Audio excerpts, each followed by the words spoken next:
کیا آپ نے کبھی ایسے ملک کے بارے میں سنا ہے جو دنیا کے بلند ترین پہاڑ، قدیم مندروں، منفرد ثقافت اور حیرت انگیز پوشیدہ رازوں کا مالک ہو؟ ایک ایسا ملک جو کبھی کسی کا غلام نہ بنا ہو، ایک ایسی سرزمین جہاں سورج کی پہلی کرن برف پوش چوٹیوں کو سنہرا کر دیتی ہے، ایک ایسا ملک جسے پروتوں کا گھر کہا جاتا ہے۔ دنیا کے 60% پہاڑ صرف اسی ملک میں پائے جاتے ہیں۔ دنیا کی 10 بلند ترین چوٹیوں میں سے 8 اسی ملک میں پائی جاتی ہیں۔ ایک ایسا ملک جہاں ہمالیہ کی چھاؤں میں سادگی بستی ہے، جہاں دلوں میں محبت، فطرت میں سادگی اور ثقافت میں ہزاروں سالوں کی کہانیاں چھپی ہیں، جہاں گوتم بدھ نے آنکھ کھولی، جہاں سیتا جی کی جنم بھومی ہے، جہاں ہر وادی میں گوتم بدھ کی تعلیمات گونجتی ہیں، جہاں تاریخ خاموشی سے ہر پتھر پر نقش ہے، اور جہاں آج بھی عزت و وقار کے محافظ گورکھا سپاہی دنیا کو حیران کرتے ہیں، جہاں کا جھنڈا باقی دنیا سے الگ ہے۔ آئیے چلتے ہیں ایک ایسے حیران کن ملک کی طرف جسے دنیا نیپال کہتی ہے، مگر ہم آج آپ کو دکھائیں گے نیپال کی اصل کہانی۔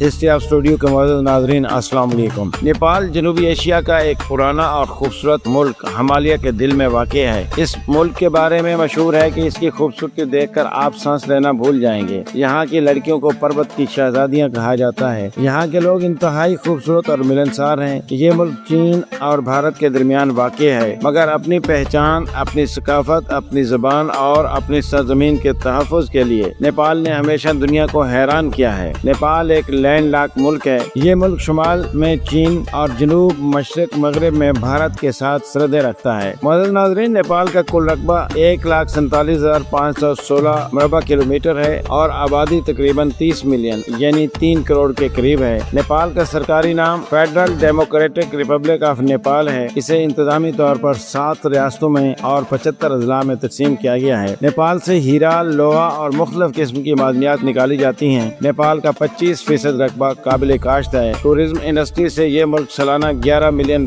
کماتا ہے۔ نیپال کا قومی کھیل پہلے گلی ڈنڈا ہوا کرتا تھا، لیکن اب والی بال ہے۔ قومی پرندہ ہمالین مونال ہے اور قومی جانور کستوری ہرن ہے۔ نیپال، جہاں دنیا کی بلند ترین چوٹی ماؤنٹ ایوریسٹ آسمان کو چھونے کی کوشش کرتی ہے، نیپال کا 75% علاقہ پہاڑوں پر مشتمل ہے۔ یہ سرزمین جس نے کبھی غلامی کا طوق قبول نہ کیا۔ انگریزوں نے نیپال پر قبضہ کرنے کی کوشش تو ضرور کی، مگر گورکھا سپاہیوں نے انہیں ایسا سبق سکھایا کہ وہ ہمیشہ یاد رکھیں گے۔ یہی وجہ ہے کہ نیپال میں یوم آزادی نہیں منایا جاتا۔ نیپالی فوج، جسے دنیا گورکھا آرمی کے نام سے جانتی ہے، بہادری کی علامت ہے۔ اس کا ایک نعرہ آج بھی دل دہلا دیتا ہے کہ غدار ہونے سے بہتر ہے اپنے ملک کے لیے جان دینا۔ معزز ناظرین، نیواری قوم جو وادی کٹھمنڈو میں رہتی ہے، انہیں کے حکمرانوں کو نیپا کہا جاتا ہے۔ نیپالی لوگ محبت، امن اور مہمان نوازی میں بے مثال ہیں۔ یہاں کی ثقافت بدھ مت اور ہندو مت کا امتزاج نظر آتا ہے۔ نیپال میں 123 زبانیں بولی جاتی ہیں، جبکہ قومی زبان نیپالی ہے۔ آپ کو یہ جان کر حیرت ہوگی کہ اس ملک کا نیا سال اپریل سے شروع ہوتا ہے۔ پوری دنیا میں اس وقت سال 2025 چل رہا ہے، جبکہ نیپال میں اس وقت ان کا سال 2079 ہے۔ ہفتے کے دن یہاں چھٹی کا دن ہوتا ہے، جبکہ اتوار کو عام دنوں کی طرح کام کیا جاتا ہے۔ معزز ناظرین، کیا آپ جانتے ہیں کہ گوتم بدھ کا جنم نیپال کے قصبے لیمنی میں ہوا تھا؟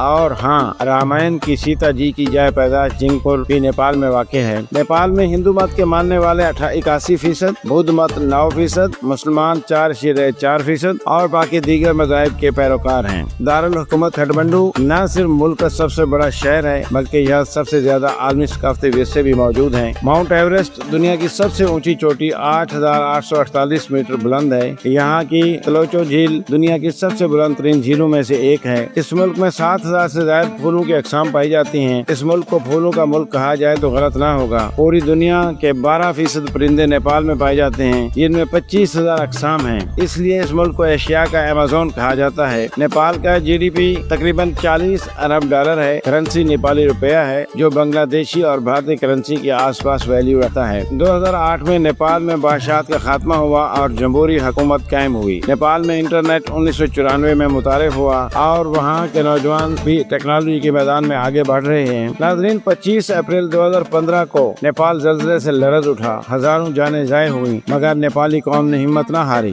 اور نئی تعمیرات سے اپنے ملک کو دوبارہ سنوارا۔ اسلام نیپال میں تاجروں اور صوفیوں کے ذریعے پہنچا۔ آج مسلمان نیپال گنج، کپل وستو، ارسا، مورنگ اور ہوٹا میں رہتے ہیں۔ یہ علاقے کئی صدیوں تک ہندو تہذیب کا مرکز رہے۔ 1996 سے 2008 تک یہاں مختلف گروہوں اور قبائل کے درمیان ملک اور حکومت کے لیے جنگیں بھی ہوتی رہی۔ 2008 میں ایک امن معاہدہ عمل میں آیا اور پہلی